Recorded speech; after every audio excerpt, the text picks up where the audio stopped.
Welcome to the committee, Mr. Roth. You have 3 minutes. Thank you.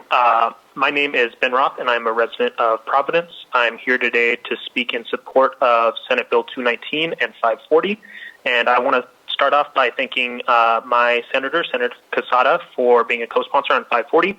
But I'm going to spend most of my time today on 219. So today I am fortunate enough to have a full-time job and have a roof over my head. But when I first moved to Rhode Island, I spent several nights sleeping outside before I was able to move into my apartment. This time, which was only 3 really cold, really awful nights, were nothing compared to the experience that thousands of Rhode Islanders who cannot afford housing are forced into long-term homelessness. These 3 nights I spent sleeping outside were in the middle of the summer, and it was still crazy cold. I cannot even imagine what it's like in the spring, winter, or fall. And it was so cold that I had trouble sleeping past 4 a.m.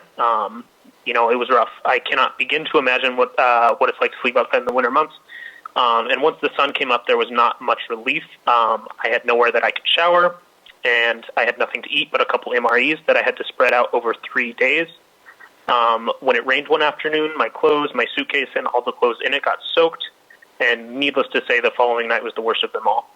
I only had to experience this for 3 nights. However, many Rhode Islanders experience this on a daily basis and don't have the advantage of taking a shower after 3 days and sleeping in a warm place, or even having a reliable spot to go to the bathroom.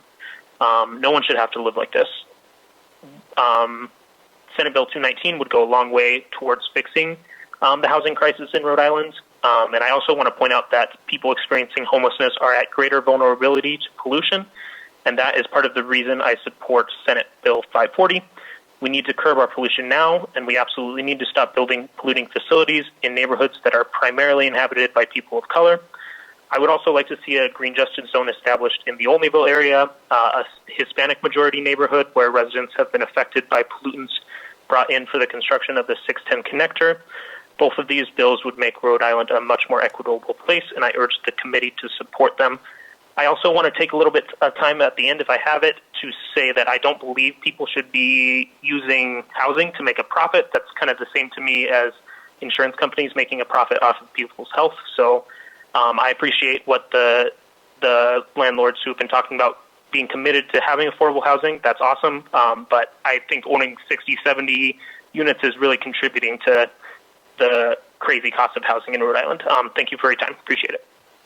Thank you very much for your testimony.